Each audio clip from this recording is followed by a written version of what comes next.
Well, good afternoon, ladies and gentlemen, boys and girls, children of all ages. We are about to turn on the camera. We're just making sure everything is in place that needs to be in place. Welcome to the party. It is time to get our stream on. So today,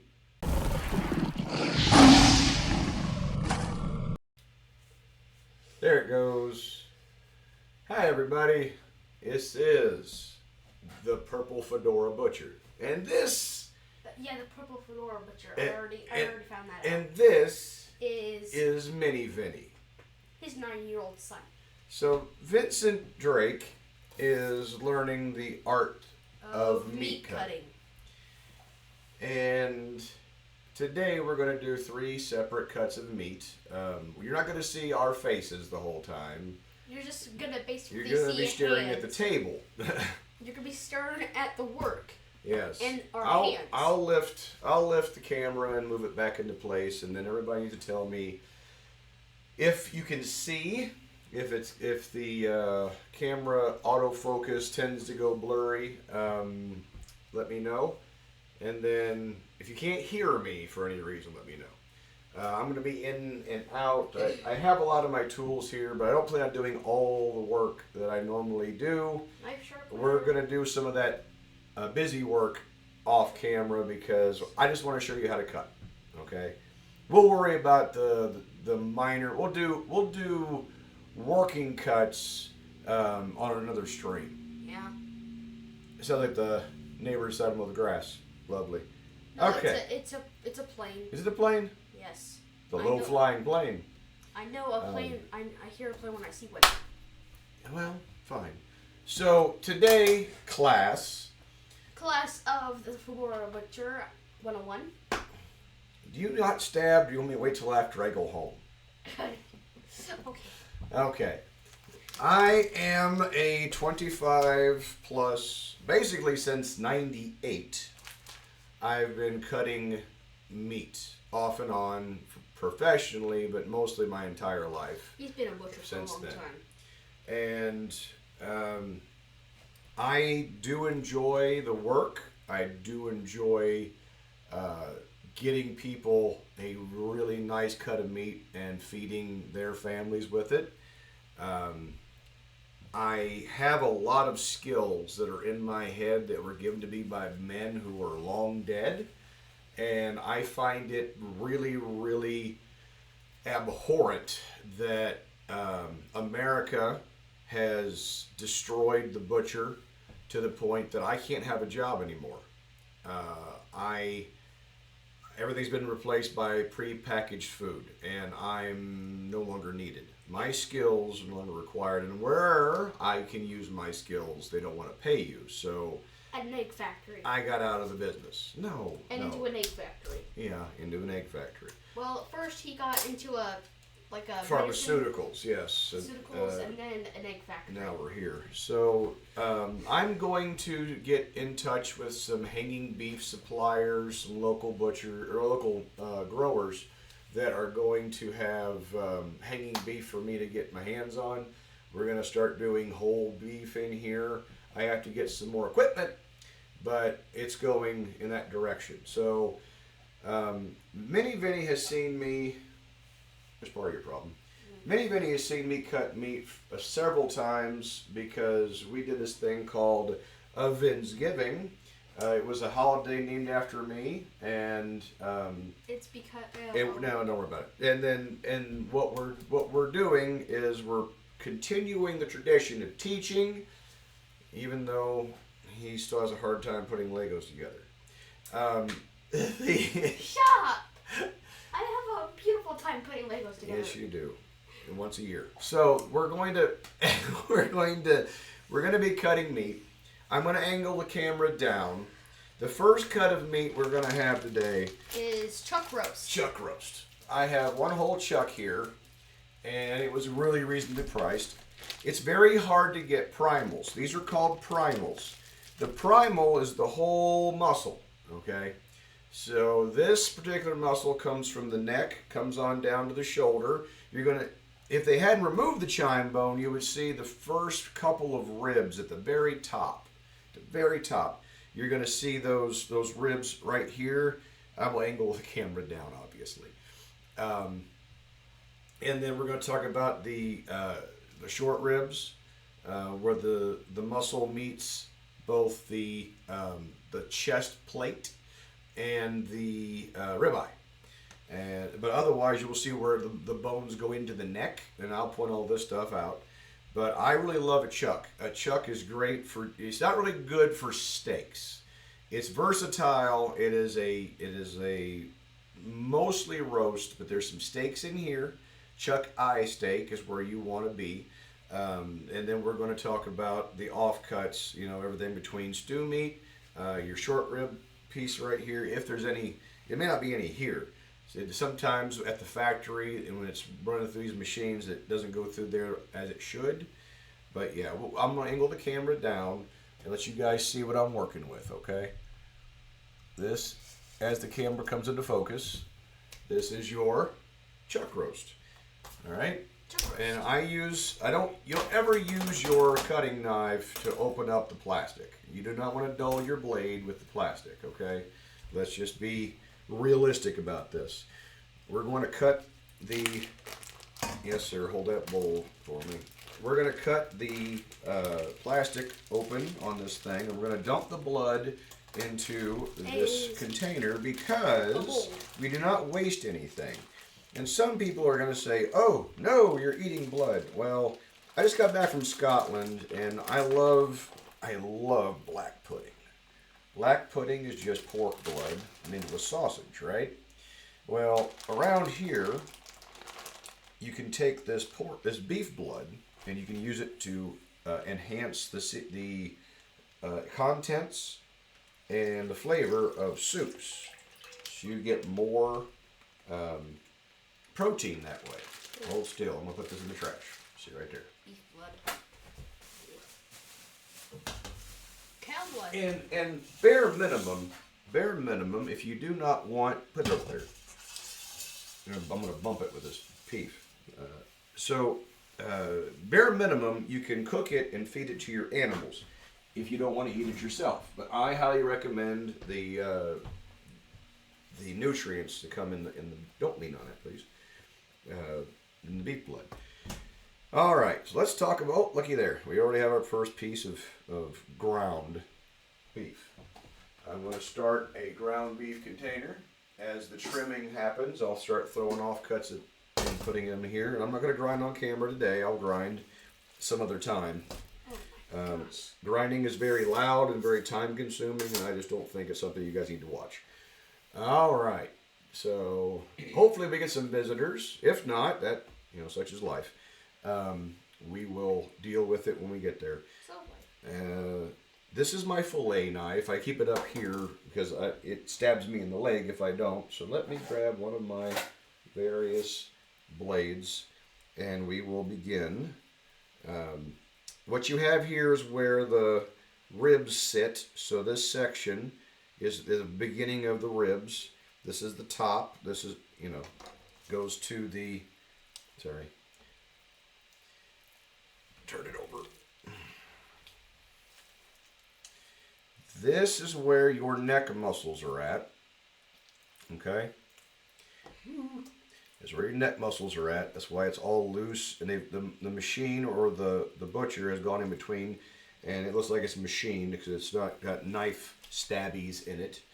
And then down here, we have, you sometimes find a strip of bubble gums, what I call it. It's a yellow gristle. Tendon, and sometimes gets stuck in there. We're not going to waste anything on this animal. Let me guess, you call it bubble gum because it's chewy. It's very, very rubbery. Very good. So we're going to take a little bit of this off of here. Fat is flavor. You do not want to remove the fat from the cut. Okay. We are going to do a little bit of trim work here because I want the fat for my hamburger. I don't necessarily need it for my steaks and roasts, but I like it for my hamburger because what we're going to do after this is very, very lean. Okay, now, as I stated, on this end, you have the ribeye. If you can't see the ribeye, then you do not love a ribeye. That is the top, and that is your ribeye right here.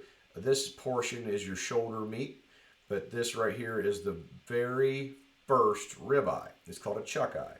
And you can see where the machine left its bone dust on it. You don't want to eat that. That's not very good flavor.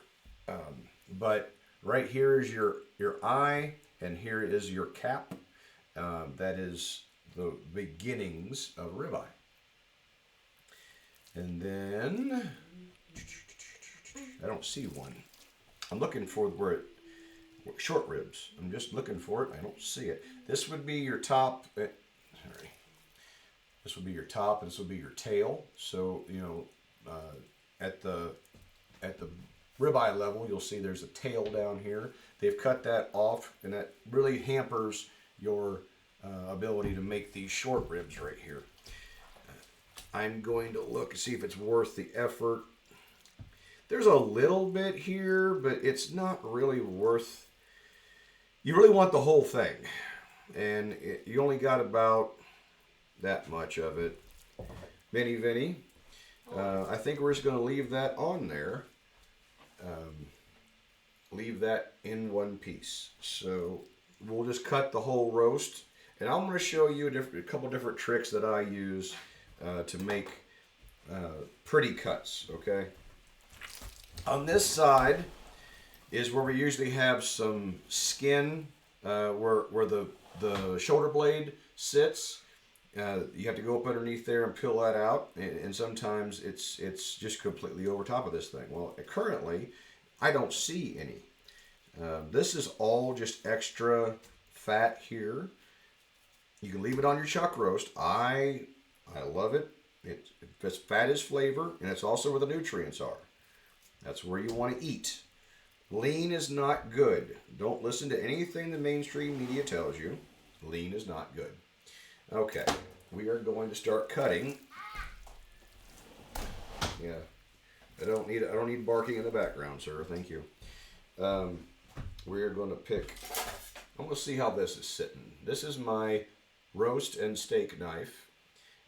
It also depends on how big of the muscle we're dealing with. Hey, Hack Man, welcome to the party. Oh, thank God. Oh, Vincent. Vincent's hurt. He's so butthurt because nobody's here to talk to. He can't figure out how to make life happen without someone else. You know, I entertain quite well by myself. He needs to learn how to entertain himself. So, how are you doing today, sir? We're just now getting started with our Chuck roast. I'm going to take a little bit of this cap meat off right here because I want to get some chuck eyes. Now, if you wanted to, and I don't want to because I'm not a stew meat man. I eat the whole roast, right? If you wanted to, you can come in here and you can trim this out. And you let me know, sir, if the view is good and if the sound is good, okay? So yeah, right here, you just make this into little cuts of stew meat, and it'll break down really, really easy, real small cuts. It's not necessary for me. It's just not. I'm gonna use the whole. Yes, Chuck Roast would be a good wrestler name. I'm gonna have me a bite of steak right there. Because he's gonna roast you. But also, he's gonna roast you in the dust. If you follow the grain. And you cut it short, so the grain's running this way. You cut it this way, you can make your stir fry, if you so choose. But I'm not doing that. I'm making hamburger, and I'm making chuck roast, and maybe a few steaks. Okay? Okay. So I'm gonna try and take this chuck eye off in one piece, and we'll see how it goes. Get that muscle square back up right there. You want a nice flat cut, otherwise it's going to be all wobbly. It's not going to cook straight.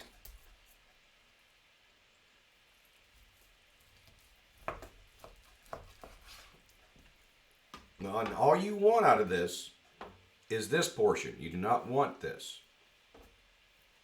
So we're going to leave some fat on there for flavor. And then we're going to put this part in our grinds. And then this part is a nice, beautiful chuck eye. And it looks just like a ribeye. It's called the poor man's ribeye.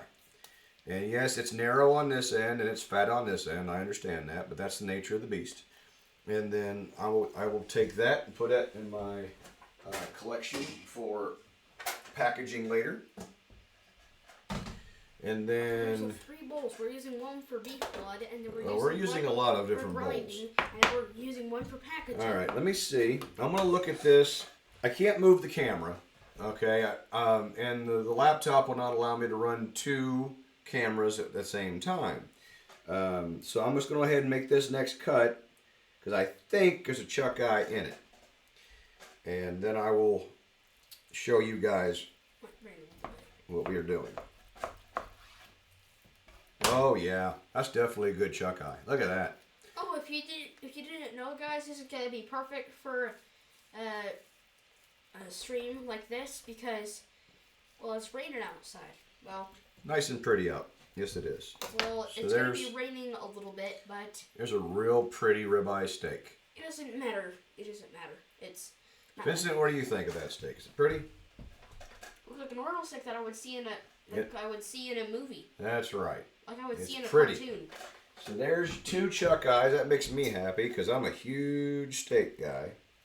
And we're going to take this meat, add it to our hamburger. Now, chuck roast.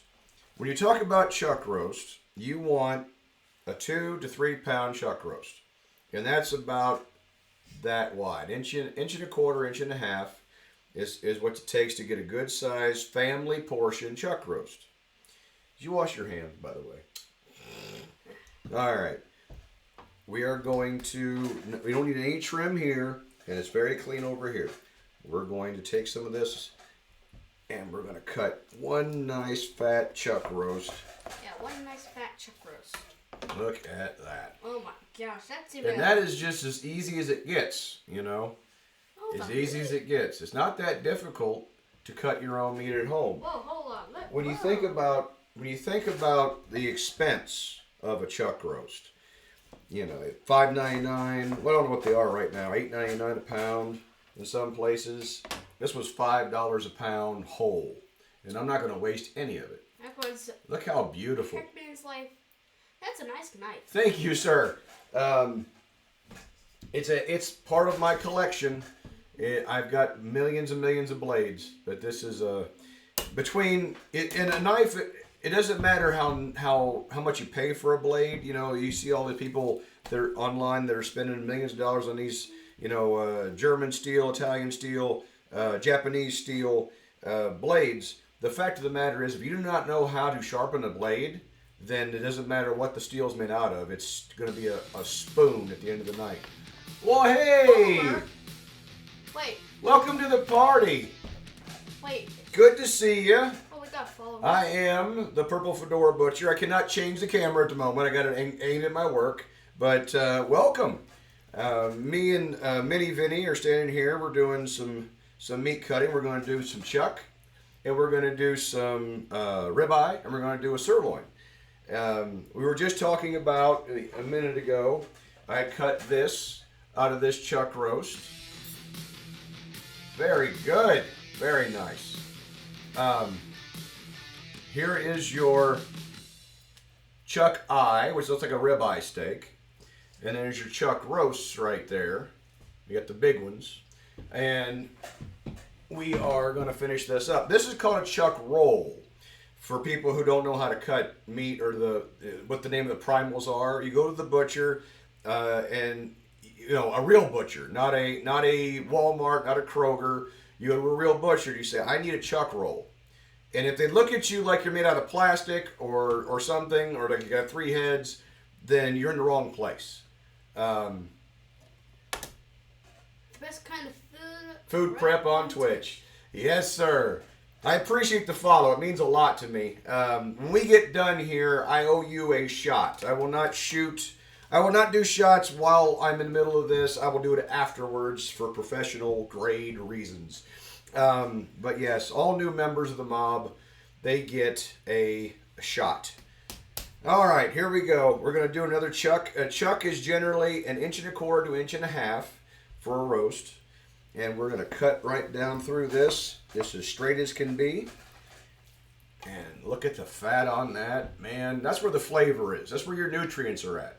This is where the meat is. I understand people are big fans of the meat. And this marbling is beautiful too. But this is where your flavor, this is where your nutrients are at. Your body cannot learn to burn fat if you do not give it fat. So all this story that we've been told for generations about lean meat, you want to eat the fat, okay? We're gonna do all the packaging of this stuff after the show is over, because you guys don't need to be messing with that. That's an awful lot of work for you guys to just sit through. I will always answer questions as they come up. Feel free to ask. But man, I've been doing this for a long time, and it just saddens me that I can't do it professionally anymore because everything's prepackaged. But as we get further down the chuck, you'll see it widens out. This piece here should be your short rib. Get your head out of my bowl, sir. I'm trying to look at Okay, the well, you can go outside and look. No. All right. This section here, if it had been all the way down, I would have used it for short ribs. A really nice marbled cut down here. Generally has a little bit of fat on it, but this one does not. It is very lean. It came from XL. That doesn't make me happy because I was hoping to get some custom beef, but that's all he had available was the prepackaged. It looks like a prehistoric piranha. It's a big old cut of meat, sir. It looks like a prehistoric piranha.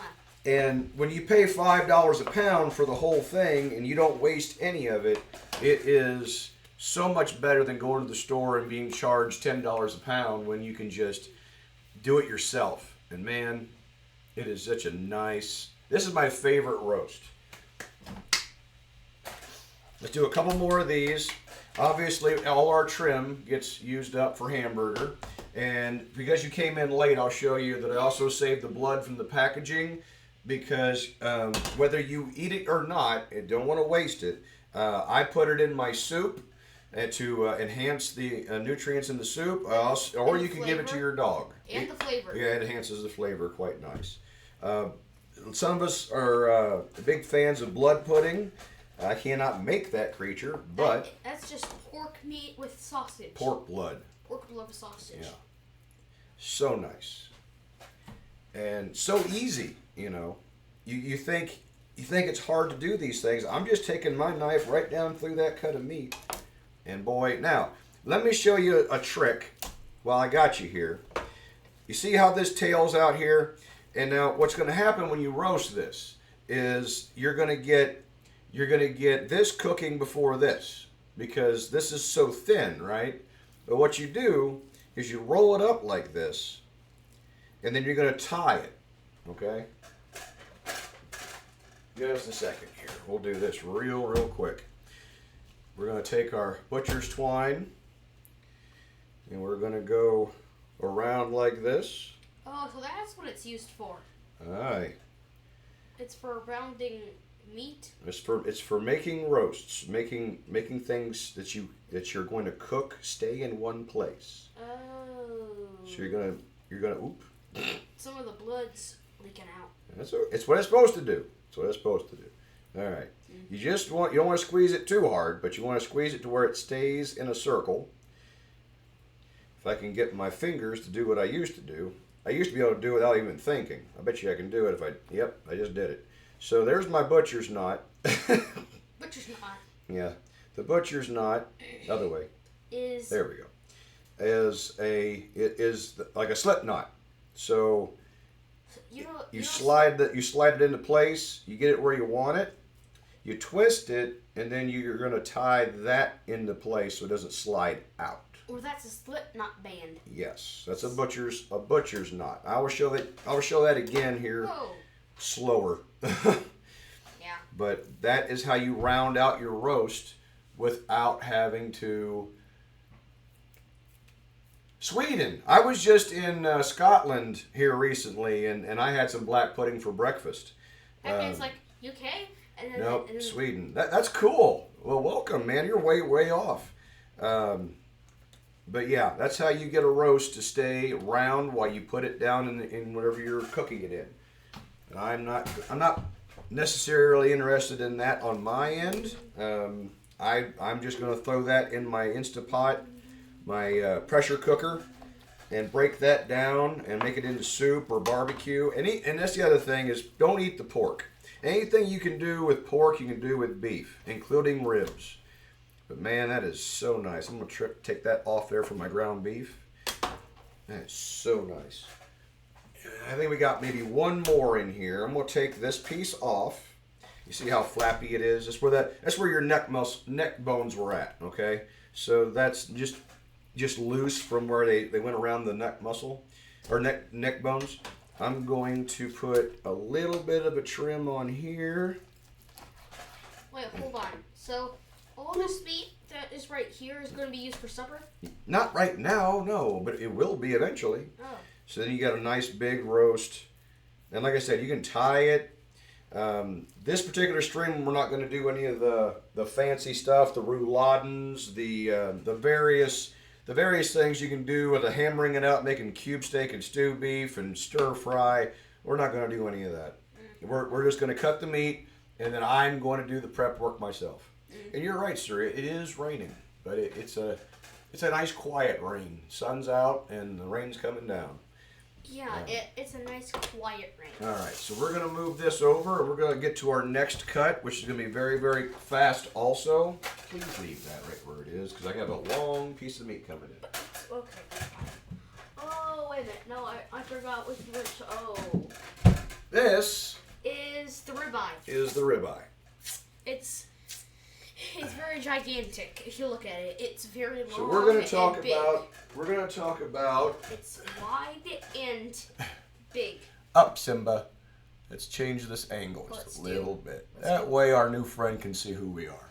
Well, hello. Mini Vinny, say hi. Hi, Mini Vinny. The ad's going to start in about 40 seconds, which is why I angled the camera up. That way, you know, we take an ad break until we get back. We'll start cutting this again, and we'll talk about the ribeye. The ribeye is my favorite cut of meat, is the most flavorful, the most tender. I do not recommend filet mignon. I am most definitely a ribeye guy. Strip steak's too dry for me, and sirloin, which while it is very versatile, is not something you want to have constantly. It gets to be tiresome when you eat sirloin. It's very lean. You use it for stir fry, kebabs, but not for me. All right, when the ad break, while the ad break's going on, we're gonna make sure he's got a drink, and then we're going to come back and work on this ribeye. Meanwhile, would you like to get yourself a drink? Meanwhile, at the Hall of Injustice. Yes. I gotta go get my Alpine Blast soda. Ugh.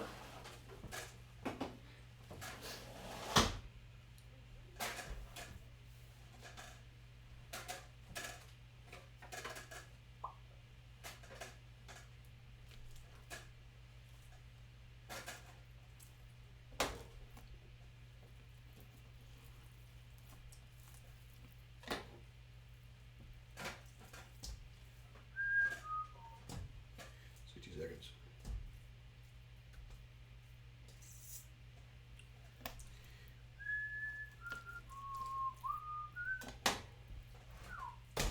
Cool. Good deal.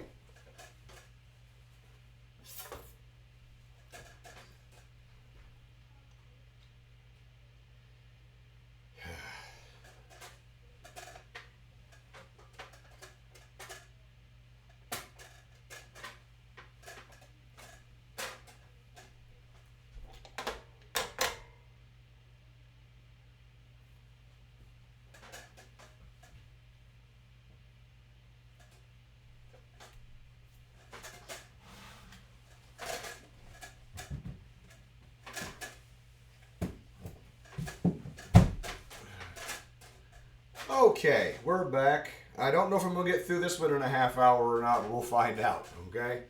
The ribeye, like I said, is my favorite cut of meat. I could eat ribeye till the day I die. I never get tired of it. Currently, right now, it's all I'm eating is ribeye. But we have the narrow end, and then we have the wide end, all right? So we're going to talk about where these two pieces, or two ends, come from. The chuck that we just cut touches the narrow end, all right? So when you get a prime rib at Christmas time, you always want to ask for the narrow end. That is the end with the most amount of fat. That is the end with the most amount of flavor. And it's not going to be a dry creature when you roast it from the other end, which is where the strip is. It starts at the neck, works its way down. When it hits the ribs, it becomes ribeye, comes down about halfway and becomes bone-in New York strip, which is also a T-bone. That's a stream for a different day. You get the soup, you get the soda in my food, we're gonna have a problem. Okay, the ribeye has a little bit more detail work than a chuck. A chuck is simply, a couple of ends. You can make the chuck into thin steaks, but you have to hammer that thing really, really hard. It's not really worth making into thin steaks. Not the chuck. You roast it, be done with it. Okay, I'm going to angle the camera back down, and we're going to talk about the ribeye. I think it stopped raining. It probably did. Okay, me. We're going to cut this thing open, and again, do not use your knife. I tend to cut this thing across the tail so I don't ruin any of the muscle structure. We're going to store the blood. The blood, if there's any, yes. Well, I'm seeing there was a lot in that chuck roast bag. That's why I was saying, man, you need to get me a container for that because I am not wasting blood bowl ready. It doesn't look like there's much blood here, Minnie. Does not appear so. Just a little bit. Not by much. Okay. Thank you, sir. Well done.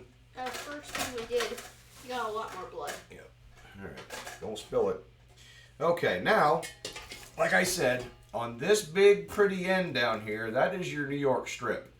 If you do not know what a New York strip looks like, you are not a meat eater. That is a New York strip, and that is a very pretty ribeye. It's got some nice marbling in there. You see all those little white specks. And then on this end, let me teach, please. And then over here, we have your chuck end, and it looks just like that chuck eye that we cut. It has the exact same features. We got that really narrow cap, and we got the 2 pieces of muscle, and then down here we have our tail that they had cut off on that chuck. But yep, that is the chuck end. When you look at the old-fashioned cuts or a whole bone-in ribeye, they will have the chine bone, as they say, the very apex of the spine is sitting right up against this where they've cut that animal down the center. Excuse me, I thought you said there Yeah, I couldn't think of the word. It was frustrating me. But this is where you will get that bubble gum sitting. And that bubble gum is just a really I see the bubble gum. terrible gristle, you know. I see the bubble gum right there. So we're going to cut this off. Wait, what did he say? He says if there's one thing that was in this package, is that Can't I find can't beef shank with the bone for making soup or stew. It's like Yes. getting a steak without fat. For this stream, I had started with the round. I asked the man if he had any round available, and he said, "Yeah, I got inside round, I got bottom round, I got eye round." I said, "No, I want the whole round." And he goes, "Well, they don't do that anymore." And I went, "But I do." And so I couldn't get. They take the bone out of the center, and they use the inside round, the bottom round, and the eye round. But that bone in the center, they use it. They cut it into soup bones, and they use the marrow. They'll cut it down the center, and they'll sell it as marrow bones. But no, it's very, very hard to find beef shank with the bone, and also very hard to find a lot of meat on them when you do find the shank. You know, the front shank, the front portion, where they make the ossobuco. They make the ossobuco with it, and it's exceptionally hard to find it properly cut. But if you looked on the end here, when I scraped it with my knife, you see it's where the machine had left the sawdust, and you don't want to put that in your mouth. You can eat it, but it's just very, very you don't want to eat the sawdust. anti-texture. Some people have a real texture problem. Sawdust. It's like eating sawdust. Yes. It's gritty. On this backside of this ribeye, we do not have a whole lot of fat to worry about, and like I said, fat is flavor. But down here, we got a little bit. It's just going to come flying off if we don't cut it off and trim it. Let me turn this around so you can see what I'm doing. Oh my gosh, there's a lot of bubble gum. That's not bubble gum. That's your fat. That's your. It looks like bubble gum. That's your flavor. I mean the pink looks like bubble gum. When you get the whole thing bone in, obviously the bone sits right here. Your beef ribs sit right here. Oh. And then you take your knife and you're just going to work it up against that bone ridge. You're going to come all the way out to where the spine is at, and then you work it back the other way to get to the center, and then you cut your way out. Here's a piece of bone right there. So you got to be very careful. Very careful. Piece of bone. This stuff here, the chime, as they say, this stuff here is sometimes very, very chewy. So when I'm doing retail work, I like to take that off. I don't want my customer coming back and saying they had chewy pieces of meat in their steaks. Not for me. No, thank you. No. I do what I can to make the customers want to come back. Another reason why I wasn't very successful in the meat business was because I never did the upsell. I didn't like to upsell people. I'm not here to make money off of you. You came to me wanting a cut of meat, and I got it for you. I'm not going to trouble you for tomorrow's meat. I'm not going to trouble you for tomorrow's meal. That's none of my business. You came to me for a need, and I served that need. And I hope that you'll come back and see me again when you have another need for good meat. All right. Hey, Dada? Yes, sir. This piece of leftover meat looks like a brain. It does. It really does. Yeah. So you got your tail down here. You have your cap starting up here. All right. So we're going to cut a little. You always start on this end. You always start on the narrow end. We're going to turn it this way. Here we go. We're going to take a little bit off of here. Not much. We're going to take a little bit off of here. And man, that's almost a waste. It hurts my feelings. You can use this for stir fry, for stew beef. You can save it, make it like for breakfast. If you don't mind a little bit of a breakfast cut, you can take and just season that a little bit, throw it in the fridge, have it in the morning for breakfast with your eggs. Not a big deal. Me personally, I'm gonna throw it in the burger because I like the way that goes. Really? Oh yeah. Lunch or supper meat in your. And then right here, breakfast? We're gonna put. Whoop, that's gonna go right in my mouth. Mm-hmm. That is good stuff. What does it taste like? Tastes like steak, sir. All right. I mean, what does the well? It tastes like steak, sir. All right, baby. Here we go. We're gonna do some cuts. Get that first awkward cut off of there. Looks like a fish. Mm. It looks like a fish when you. Let's see how much that thing weighs, shall we? Let's do the weigher. And I will tell the weight. There it goes. I will tell the weight. I'm the weight teller. Let's see. Park this right here. It weighs 10. That's 10 ounces. That's 10. So you really want an 8-ounce steak, to be honest. You want an 8-ounce steak. Anything more than that, you know, you're getting into some excess calories. But boy, I'm not going to complain, not one bit. Let me hit the steel. Steel's over here. Let me hit the steel just a little bit.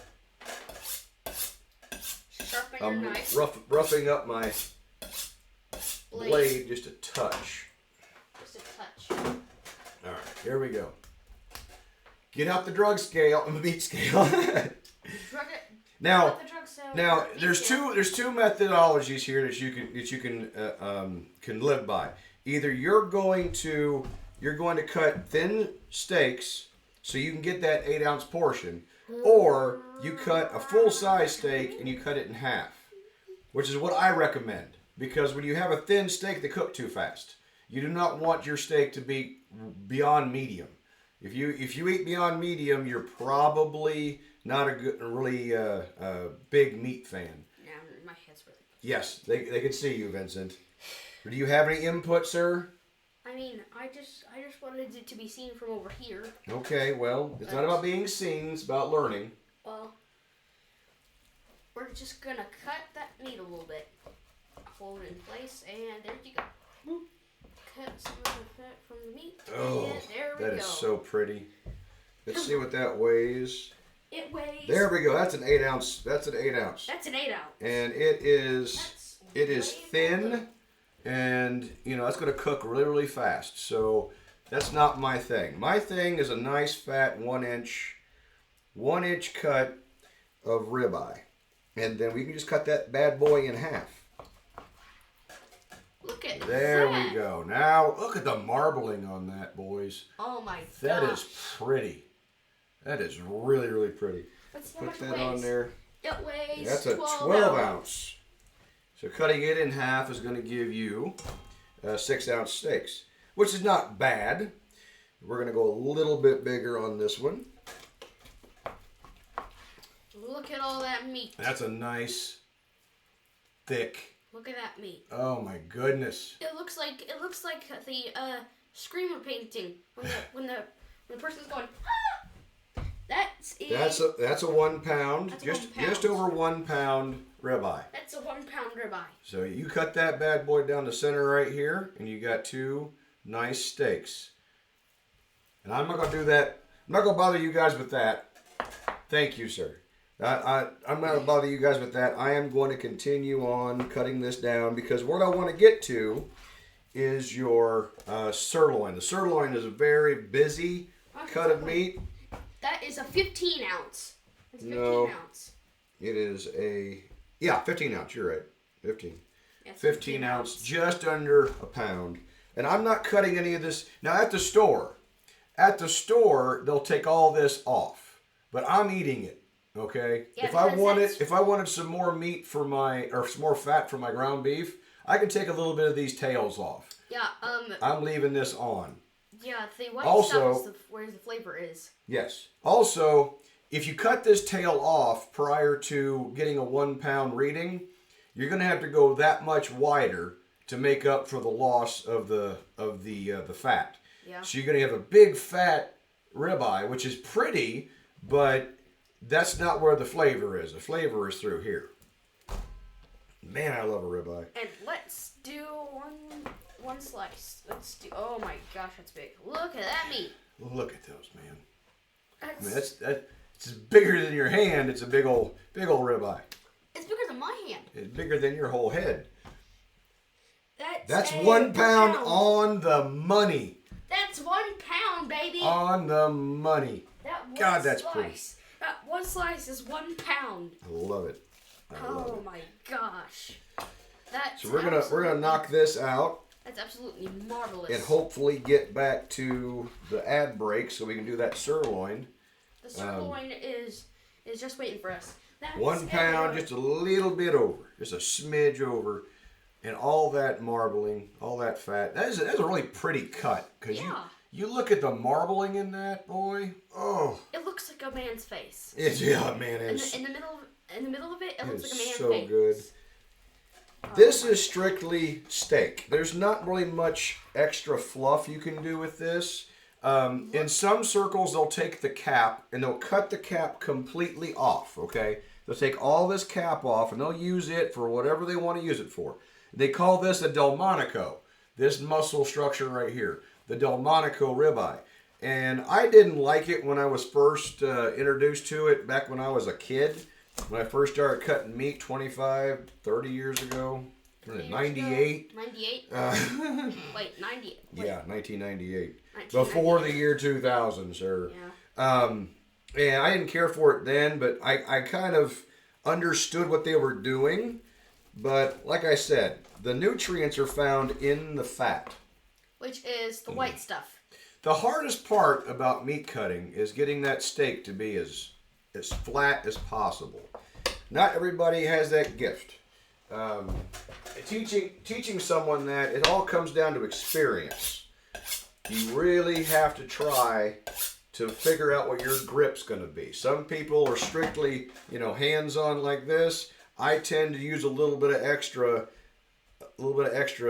stabilization when I cut my steaks, so I know that my knife stays vertical. Oh my gosh, look at that. I can't wait to eat those. I can't. We're gonna cook that into big pieces of steak. You don't wanna cut this down this way. That's this is not gonna stay. You have to cut it this way to make two different steaks. Oh yeah. That flappy part is not gonna stay if you cut it down the middle. Right. It's not designed to stay on there if you toil with it too much.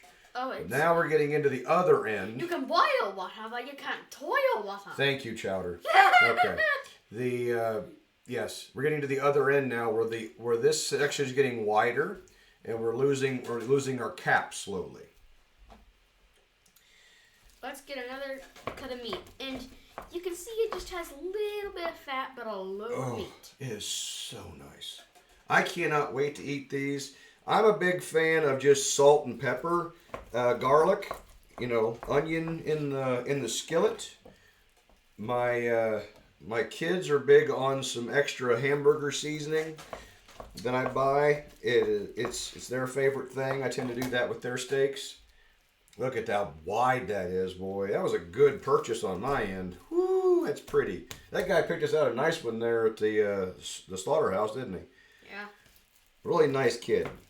He looked at me and he's like, "Are you sure you want to do that?" And I said, "Absolutely, my friend. I know what I'm doing." Yeah, we went to the meat slaughter shop, and they had loads of meat. They had kebabs. They had like we have right here. They had chicken. They had deli meat. They had all kinds of goodies. We got some beef liver too. Yeah, beef liver. All that right. was good. Now we come down to the tail, and The last. you're going to try and make this a flat creature. You want to be able to eat it without wasting it. This is where the money makers do their best work to be able to turn an end cut into a retailable steak. And boom, just like that. First rule of butchery is you drop a blade, you don't catch it. Do not catch it. Because if you catch it, then it's gonna cut you. Yeah. Yeah, it's gonna cut your So fingers or your hand off. You learn to just drop the blade, and it is just part of the craft. It's gonna happen to you 2 or 3 times. Now, you can make some nice stir fry out of that. Cut it into sections. Stir fry, fajita, stroganoff. Stroganoff's real nice with this stuff here. I'm a big fan. But I'm making hamburger. That's what I'm in this for. Okay. I'm looking for questions. Hack, you got any questions today, my friend? I'll answer questions. I'm going to put this stuff in the cooler behind me and whip out the next piece of meat. And then hopefully we'll get to the ad break. I'm going to scrape my table, too. Use a block scraper. Today, my block scraper is going to be this one, this putty knife right here. What happens is the fat gets rubbed on the meat on the block a few dozen times, and then it comes off there and sticks, and it makes a slick surface, and that's how you end up with your meat moving back and forth on the table. For those of you at home, you'll see I got a towel down here. It's not just to collect the blood; it is to prevent my block from sliding. From sliding back and forth. I got the autofocus on the camera being facetious at the moment. So that's why I have that towel underneath there. Okay, let me put this down where the dirty tools are at. And then, no questions? All right, then. I'm going to put this down, and we'll get out that last cut of meat before I go to work on packing this stuff up for my freezer. Oh, yeah. Boom, baby. We are going to talk a little bit about meat for a minute until the ad break shows up, and hopefully my camera autofocuses itself. There we go. Okay. I've been doing this, like I said, since '98. I've done everything from beef to, you want that? No, I just want to. I can't touch it. My hands are dirty. Oh. Thanks for nothing. Now I can get it on there right. Thanks. Let me see. I got it. No, it's. I've cut everything from goat and rabbit and chicken and turkey. I mean, pig. I've done it all. But beef is the cleanest and the purest form of protein, except for obviously the egg. The egg is probably your best option if you really, really need protein. The pork has too much parasites in it, and chickens are the dirtiest animals in the world. But duck, I know the Europeans are huge on duck.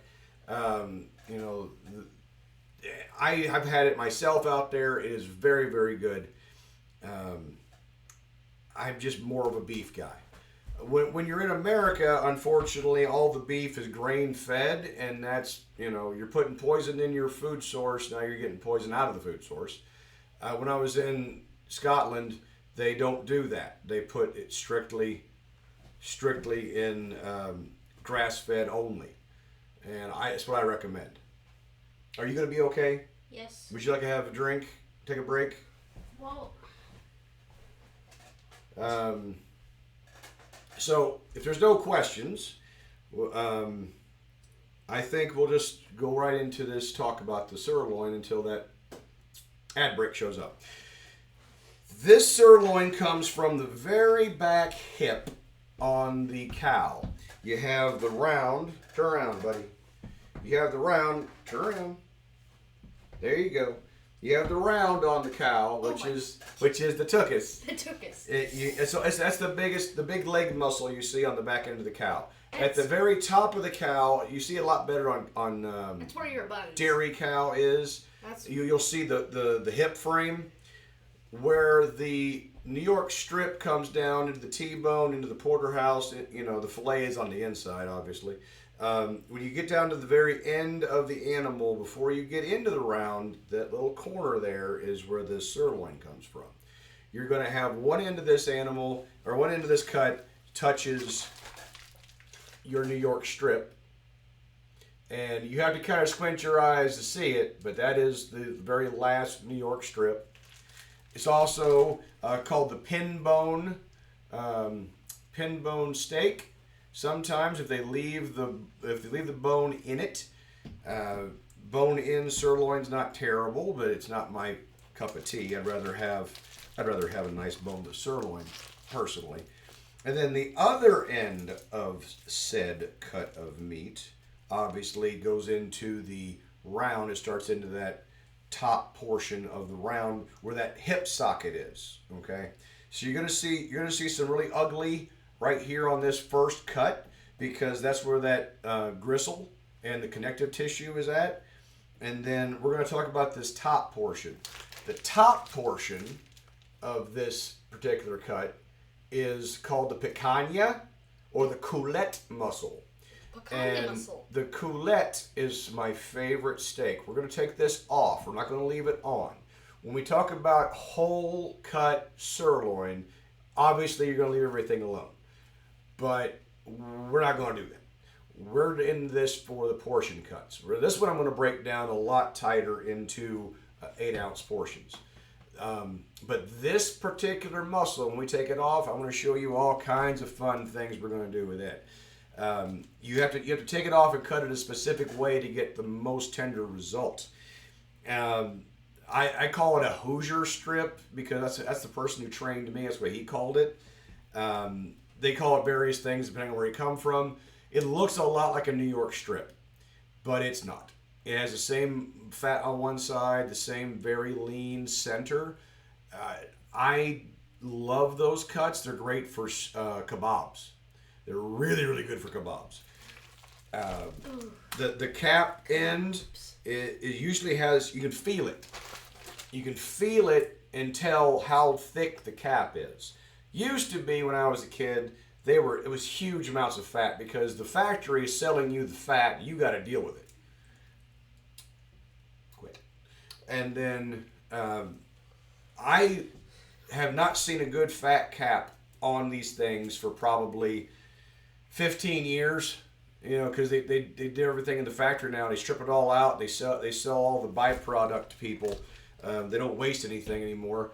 But there's definitely not in it for the best result for the customer. And the machines that they have doing this now instead of people, it makes us for some really, really bad cuts of meat. Minnie Vinny, what do you like to eat, buddy? Mostly burgers. My dad usually makes us burgers. Because steak is so hard for them to chew and to deal with, I tend to do hamburger for them while I'm eating steak. They're getting the same quality beef, but they're just not having to waste an entire steak when they're not going to eat all of it. They get 8 ounces of beef and they're happy. I'm trying to drag myself into this 30-minute mark so I don't interrupt the middle of my cut. Is what I'm trying to do. Axel, what's your favorite cut of meat?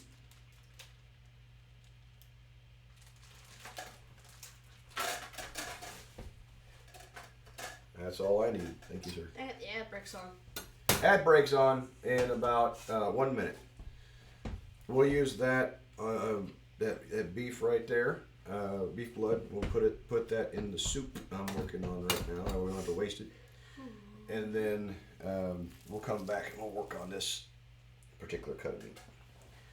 Once the ad break starts, kind of surprised that Scottish didn't stop in. You know, he knew about it. He would have loved this stuff. Oh yeah, He would have loved it. he likes watching the old man work. He would have loved all these 3 rounds of beef. He does, but that's all right. Wait a minute. There's a hole in there. Yes, it's called a vein, sir. Oh, there's the vein. Careful. Stay away from the blades. All right. This one's gonna be fun. Oh. Yeah, that is a vein, sir. Oh. Look right down in it.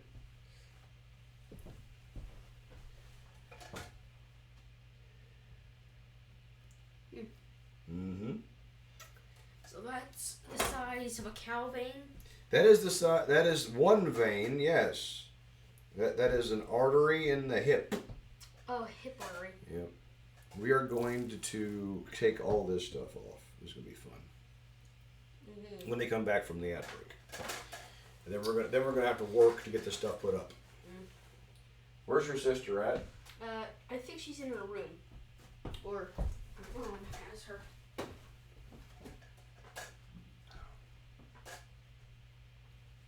She's in her room.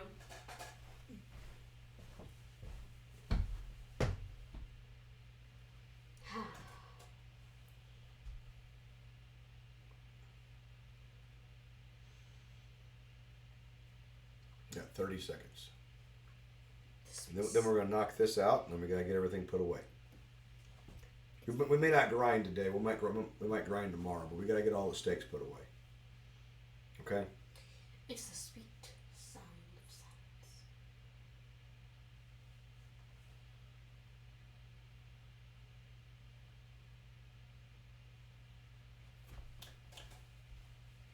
Three, two, one. One. Oh, look, it works. Okay. Welcome back. You good now? All right. Welcome back. Oh, I make He French says- style. Can I read it? Yeah, you can read it.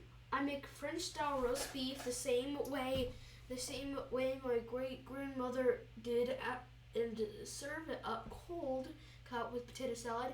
Otherwise, I don't have a favorite cut. Right. Well, I love a good French style roast beef myself. Look at this monster. Look at this monstrosity. Yes. It looks like an elephant heart. It's huge. It looks like an elephant There's heart. a lot to digest here. Yeah. Both literally and figuratively. Yes. So this is the section right here that is attached to that socket. It has got a lot of that gristle meat in here. You can grind it. It will grind. It's going to be chewy. You can just see right there. It's going to be very, very chewy. And it's also very loose. But this right here, that pin bone sitting right at the end. I'm sorry, not pin bone. The knuckle bone sitting right at the end as they take and they whittle around it. I got a hold of it right here. Got a hold of it right here. I'm going to try and take it out without damaging the muscle structure. The finger bone is connected to the knuckle bone. Yes, sir. And then that I'm not even going to grind because that's just straight gross. It's not really much use for anything. And then the picanha, this triangle of fat right here, which is glorious. And then the cap, this lovely cap with very little fat to it. I mean, it flexes pretty well. Putting my thumb in it here, but this having the fat on the picanha, I'm happy with that. That's exactly where I wanted it. And then on this end is where your New York strip sits. This is the very last New York strip. You can see that gristle line running down the center, just like your strip steaks. Gristle line? Yes, gristle line right there. Oh, I see it. And then this right here is just your can't think of the word now. It is more gristle, yes. But you want to get this silver skin off of here. It's not a problem eating it. It's just not very palatable. It's kind of chewy. It's not as much fun as your fat. I'm going to come up underneath this thing and I'm just going to peel it. I will grind this. Is that fat or bubblegum? That's bubblegum. Oh. I will grind this because it's not that bad on the chewy. But this over here, no thank you. Hard pass. I have a whole cluster of knives in my pocket. There's your artery, sir. Yeah.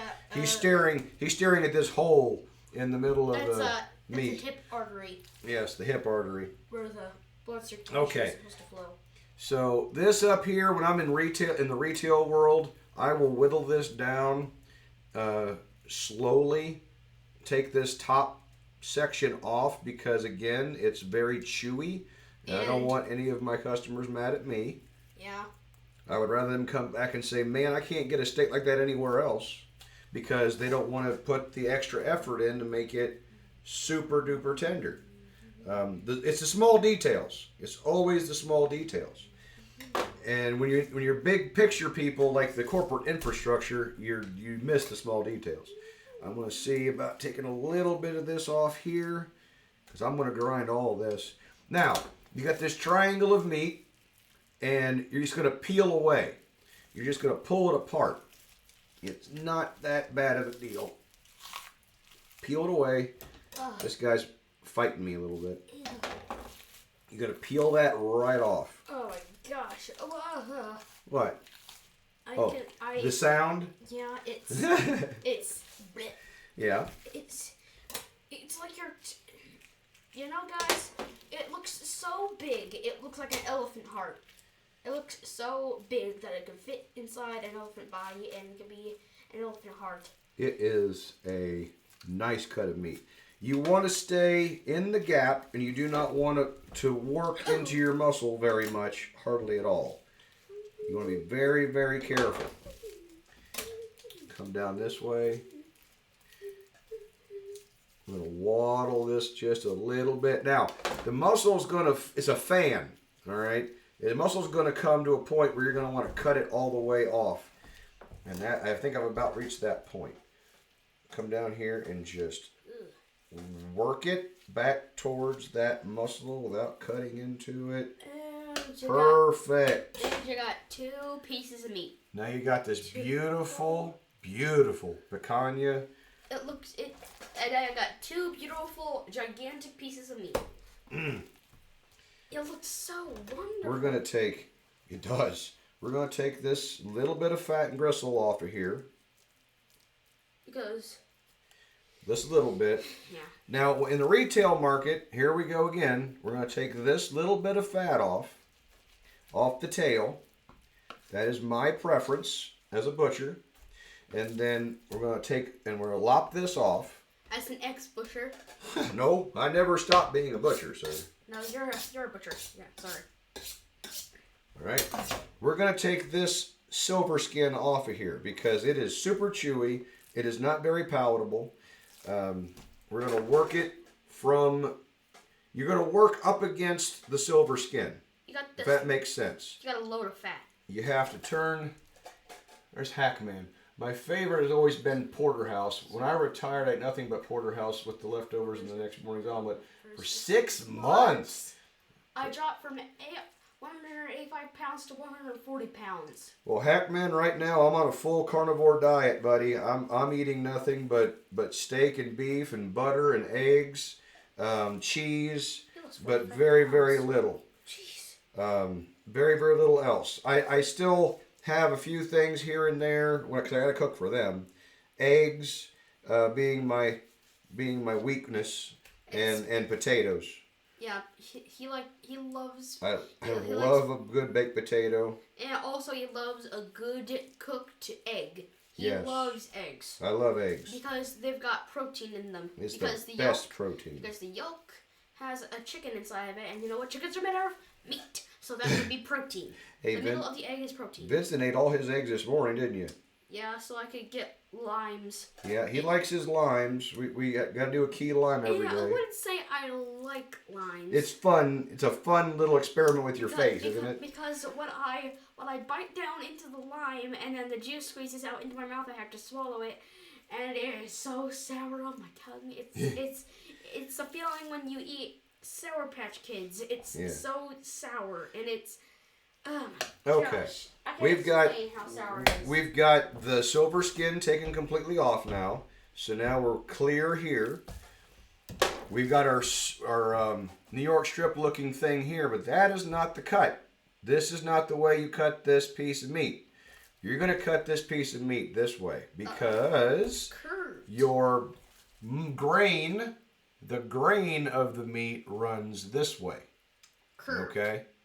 It doesn't run this way. You're looking right at it. It does not run this direction. It runs this way. Diagonally. You see the waves on the camera because that's where my blade cut that fat. But if you look, you can see this is the grain. You want to shorten the grain as much as you can. If you cut it this way, they're going to be long grains, very, very chewy. It looks like a giant salmon. Thanks, Axel. Thanks for coming up, buddy. I appreciate you. Come back and see me. I need to bounce, but good luck with packing everything. All right, we're going to cut this off right here because we want to square up the face. This face gets cut down just like that. And this is your best, the best for your kebab meat, your stew meat, your stir fry. This is the best cut of meat for that. But that's going straight in the grinder.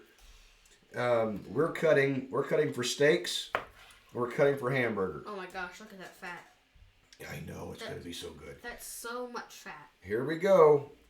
Isn't fat good for you? Oh, yes. It's very good for you. Oh. Look at that steak. Just look at it. There's meat. You could take a little bit. There's a meat curve on one side, and I wish Scottish were here.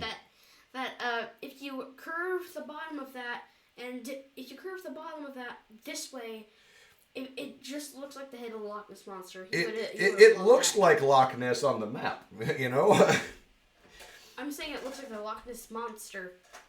I'm going to take... Scottish would love that. I'm going to take... Sadly, he's not here. He'll watch it on the replay. I'm going to post it. It'll be fine. Oh, yeah. All right.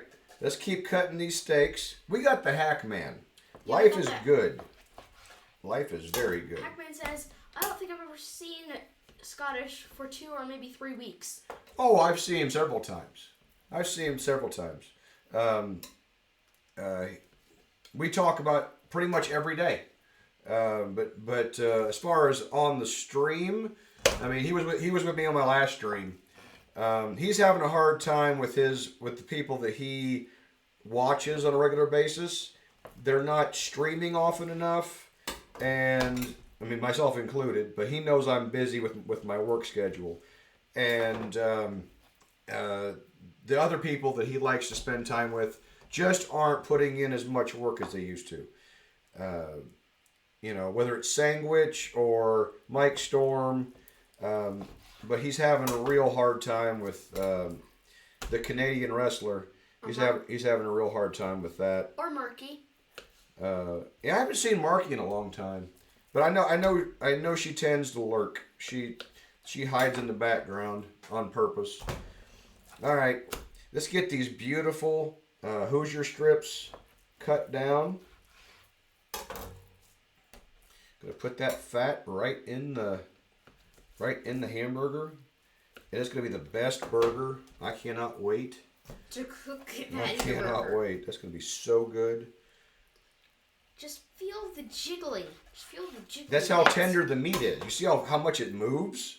Yeah, that's how tender the meat is. That's how tender the meat is. It moves so much. Oh. It's jiggly. It's jiggly. Yes, it is. Look how gorgeous. Like Santa's stomach. Ugh. Santa's stomach. Now this section here, it's not really worth fighting for. You know, if I was in the retail market and needed to make it into a steak, it's as jiggly as I'm going to sell it. You know. It's as jiggly as Jello. But I'm going to use this for my hamburger. Okay, now let's finish this sirloin up. We're going to talk about what we're going to do here, we're going to take this fat off the end. Just ever so slightly going to peel. Look at that fat. Just. My knives didn't get sharpened from that last stream we did. They were sitting right over there. They were right where I left them. And they're just as sharp as they were that day, buddy. They're really, really sharp. Gotta be careful. Sandwich says, I watched Mike Storm last night and Sandwich the night before. I plan to stream on my DJ account tonight at 10 p.m. your time. Cool. Very cool.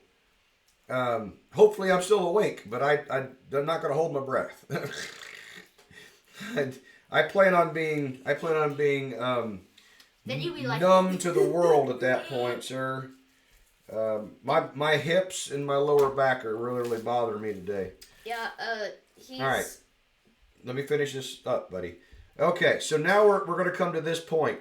This is where that socket sits, and we have to get beyond that socket to get a good retail cut of sirloin. Look at all that. So I'm going to turn this away from you because I have to be able to see what I'm doing. I'm going to come in to where I think that socket is, and I'm going to cut right across the very end of it. And as predicted, it's right there. It's right here.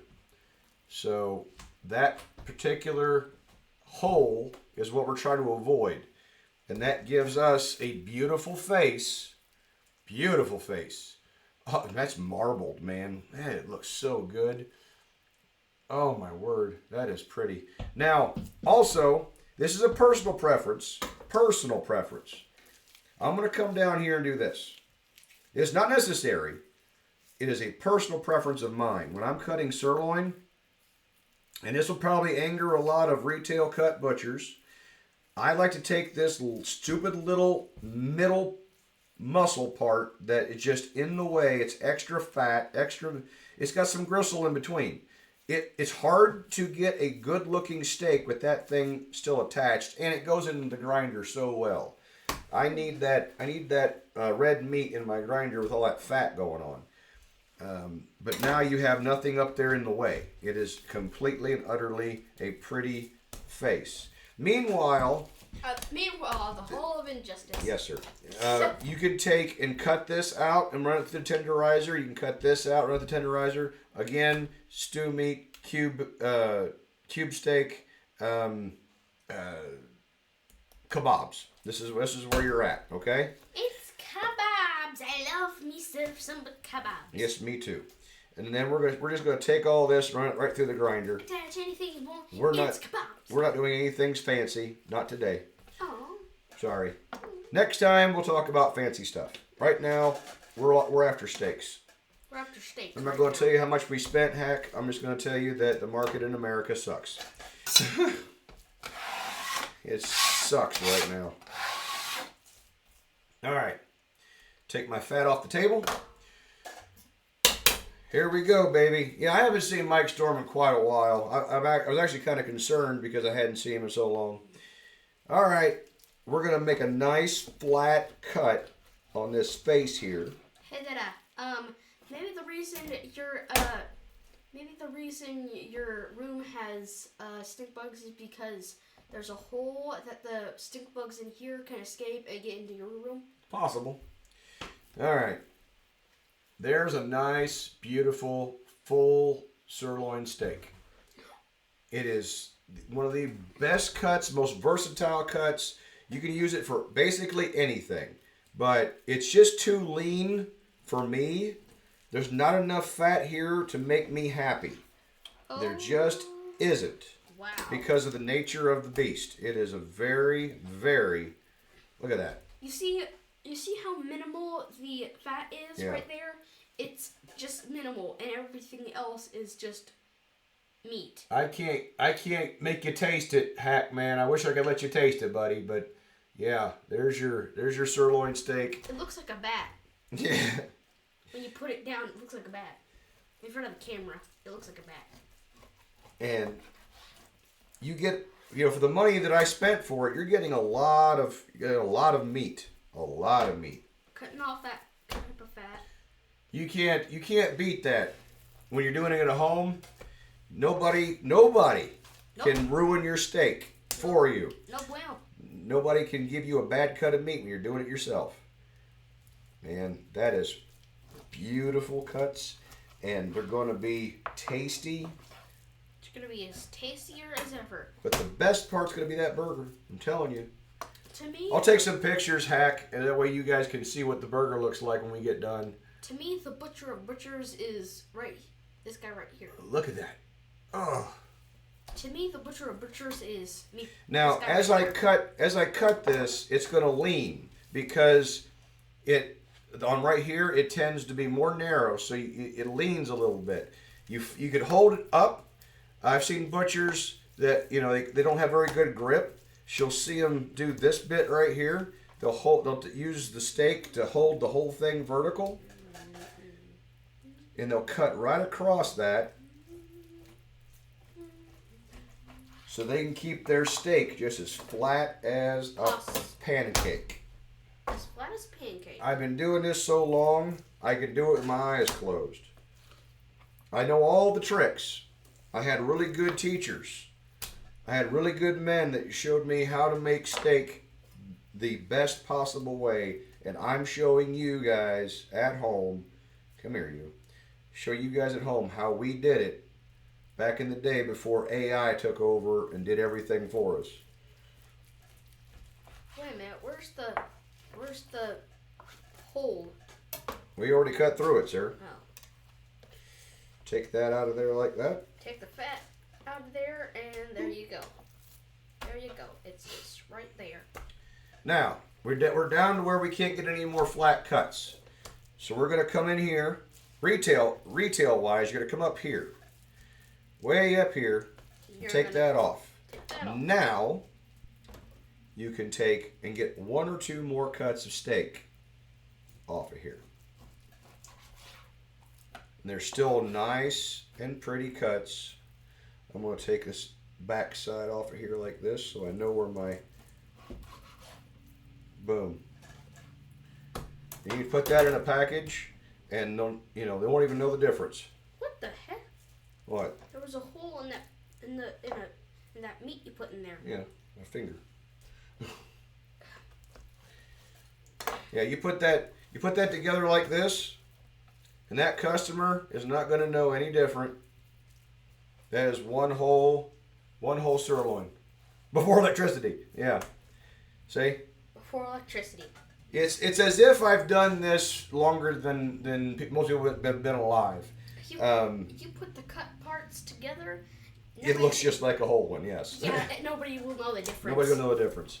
So, there you go. Oh. There's your full steak and trim for chuck, ribeye, and sirloin. Hackman, do you have any questions, sir? Seeing as you're the only one on the stream. Do you have any questions for us? Dear man, I think it's just time to type. Ta-da! It's time to type. It's been a good day. It's been a good stream. It was nice to meet a new mobster. I haven't decided yet if I want to call the new people mobsters or meatheads. I feel like meatheads probably the better option. I wanted to. Do you prefer charcoal or gas? Well, when someone asks me across the counter and they go, "Excuse me, sir, how would you cook this?" I always look at them and I go, "I tend to use heat." And I wait for it to click, and they're like, "Ugh, really?" Yeah, well, you asked. I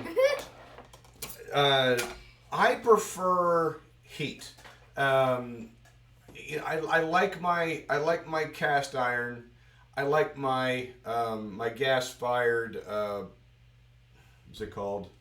This grill out there. Yeah, the grill out there. It's Blackstone. Blackstone. I like my grass fed Blackstone. I don't mess with charcoal because it's just, it's not natural. The chemicals and everything they put in that stuff. Even if you bought wood and you cooked over wood, fine. But I just, natural gas is probably the cleanest form of cooking grill wise. But I'm a big cast iron guy. Just cook it in the skillet. Throw it in the oven if it's a big one. Throw it in the oven. Sear it. Throw it in the oven. But no, don't get too fancy. I don't worry about charcoal. That's just not my thing. Okay. Well, ladies and gentlemen, boys and girls, children of all ages, this has been the Purple Fedora Butcher, and I appreciate you. Touch it again, I'll break both your necks. I don't have two necks. I only have one neck. I've appreciated everybody coming in and watching the stream. We're going to continue teaching more and more cuts as they come along. Like I said, I plan on getting a hold of hanging beef, and we'll sit here and we'll watch the old man whittle on the bones until we get the off of there and be boneless steaks. Husband says, "Nice to see you back online, my friend." Well, thank you, sir. I'm happy to be here. I'm very, very happy to be back to cutting meat. So, from us at the Purple Fedora Butcher, be good to yourself, be good to each other. Remember that no matter what happens, you always have a home here at the mob. And you are important, you matter, and for those of you who never hear it, especially you, I am proud of you, and I love you. So you guys be good. Thanks for coming out. We'll see you next time. Be good, be safe. And remember, everybody loves Mini Vinny and the Purple Fedora Butcher. Thanks. Bye.